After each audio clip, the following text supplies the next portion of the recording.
नमस्कार छात्रों, जेआरएस परभणी इस यूट्यूब चैनल में आपका स्वागत है। आज हम पढ़ेंगे हिंदी सुलभ भारती कक्षा 7वीं। पाठ का नाम है देहात और शहर। पहले वीडियो में हमने देहात ने शहर को भेजा जो पत्र लिखा था उस पर चर्चा की। अब इस वीडियो में हम शहर ने देहात को लिखे पत्र के बारे में जानेंगे। प्रिय मित्र देहात, नमस्कार। यह खत शहर ने देहात को लिखा है दिनांक 15 अगस्त 2017 में। आज स्वतंत्रता दिवस है। इस उपलक्ष्य में हार्दिक बधाई। पत्र मिला, तुम्हारी प्रगति के बारे में जानकर खुशी हुई। मित्र, परिवर्तन सृष्टि का नियम है। भला तुम्हारी स्थिति क्यों न बदलती। धीरे धीरे और भी विकास होगा।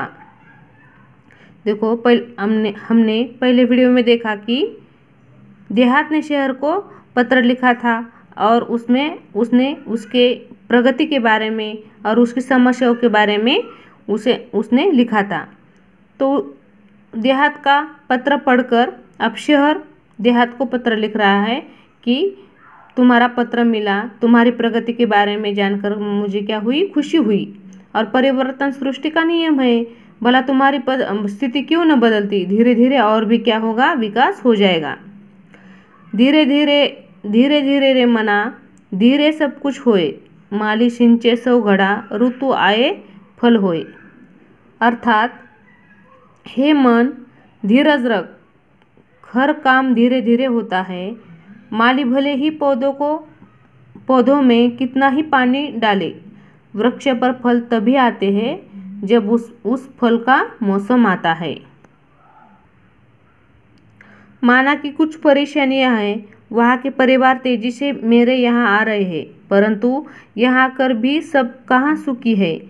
चिराग तले अंधेरा। जिन बस्तियों में जिन हालातों में वे रहते हैं, तुम सुनोगे तो और बेचैन हो और व्यतीत हो जाओगे।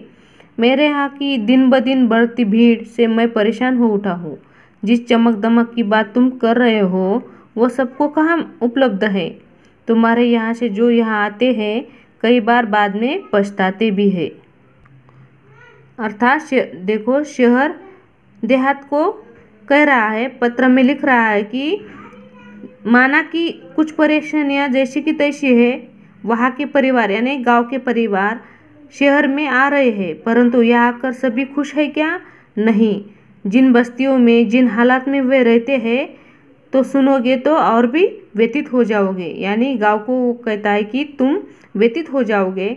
मेरे यहाँ की दिन ब दिन बढ़ती भीड़ से मैं क्या हूँ, परेशान हो उठा हूँ। जिस चमक दमक की तुम बात कर रहे हो वो चमक दमक सभी लोगों को उपलब्ध है क्या? नहीं। तुम्हारे यहाँ से यानी गांव से जो लोग जाते हैं उन्हें कई बार क्या होते हैं, वहाँ जाकर वो पछताते हैं। मैं चाहता हूँ कि तुम अपने लोगों को समय रहते अपना महत्व समझाओ। छोटा परिवार सुखी परिवार। बात अब उनकी समझ में आ जानी चाहिए। तुम उन्हें बुराइयों से दूर रखकर विभिन्न व्यावसायिक कौशलों, कंप्यूटर संबंधी जानकारी विकसित करने की तरफ ध्यान दो। देखो, शहर देहात को पत्र पर कोई सुझाव देता है कि तुम क्या करो, अपने लोगों को समय पर अपना महत्व बताओ। छोटा परिवार सुखी परिवार, इनकी ये बात उनके समझ में अब आनी चाहिए। तुम्हें उन्हें बुराइयों से दूर रखकर विभिन्न व्यावसायिक कौशलों को ध्यान देना सिखाओ, जैसे कि कंप्यूटर और अलग अलग जो छोटे छोटे जो उद्योग होते हैं उस पर उनका लक्ष्य केंद्रित करो। खेल तो ग्रामीण जीवन की आत्मा है। दौड़ना, तैरना, पेड़ों पर चढ़ना उतरना तो वहाँ के बच्चों की रग रग में रचा बसा है। आज कितने विख्यात खिलाड़ी गांव से ही आगे बढ़े हैं। उनको प्रोत्साहित करना तुम्हारी नैतिक जिम्मेदारी है।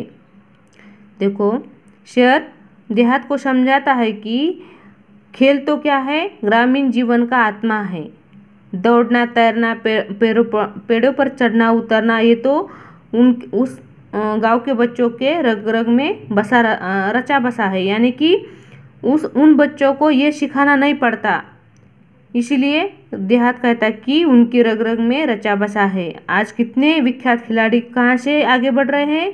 गांव से ही आगे बढ़ रहे हैं। तुम्हें उनको क्या करना चाहिए? तुम प्रोत्साहित करो और उनको नैतिक जिम्मेदारी में खेल के संबंधित मार्गदर्शन देकर हमारा देश अंतर्राष्ट्रीय स्तर पर प्रगति कर सकता है। तुम क्या करो, वहाँ के बच्चों को, वहाँ के गांव के जो लड़के हैं उन्हें क्या करो, खेल संबंधी जिम्मेदारी, खेल संबंधी मार्गदर्शन देकर क्या करना है? आगे बढ़ाना है और हमारे देश की प्रगति करनी है।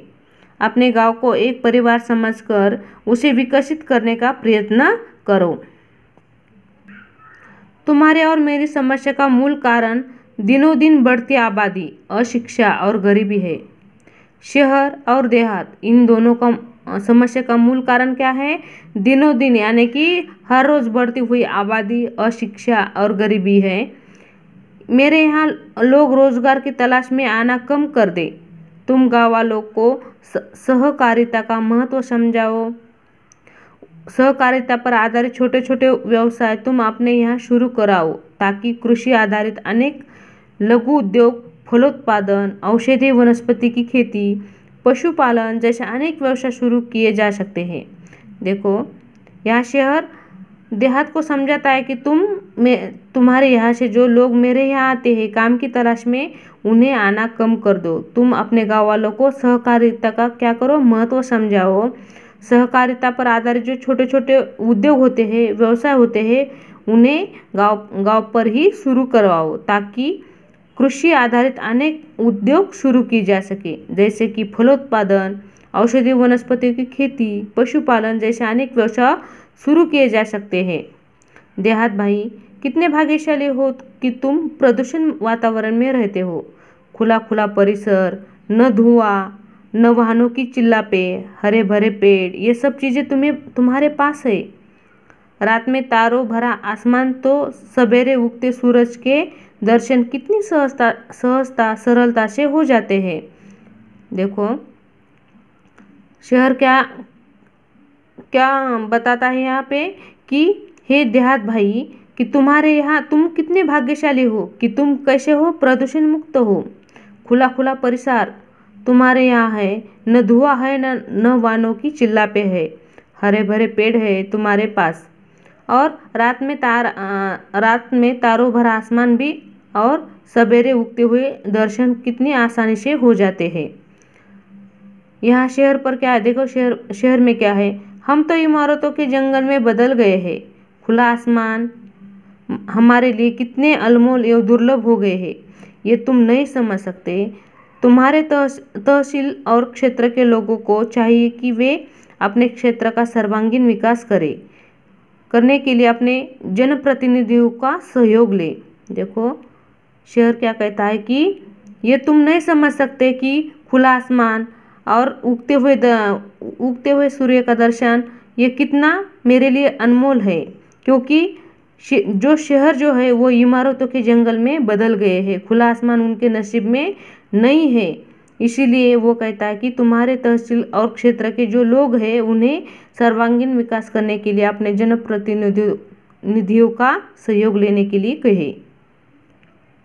तुम्हारे यहाँ जो बच्चे विद्यालय में पढ़ रहे हैं, यदि अभी से उन्हें सही दिशा, उचित मार्गदर्शन दिया जाए तो भविष्य में वे भी हम सबकी व्यथा कम कर सकते हैं। वे हमारे आशा स्थान हैं। मुझे पूरा विश्वास है कि उन पर अवश्य ध्यान दिया जाएगा। तुम्हारे यहाँ यानी कि गांव में जो बच्चे विद्यालय में स्कूली जीवन में पढ़ रहे हैं, यदि सभी उन्हें अभी से क्या किया जाए, सही दिशा दिया जाए, उचित मार्गदर्शन किया जाए, तो वो भी भविष्य में हम सब की यानी कि शहर और देहात की क्या कर सकते हैं, व्यथा कम कर सकते हैं। वे ही हमारा क्या है, आशा स्थान है। मुझे पूरा विश्वास है कि उन पर अवश्य ध्यान दिया जाएगा। तुम्हारा अपना मित्र शहर। तो छात्रों, इस तरह से हमने देहात और शहर, इस पाठ पर शहर ने देहात को और देहात ने शहर को एक दूसरे को लिखा पत्र, इस इस बारे में हमने अध्ययन किया।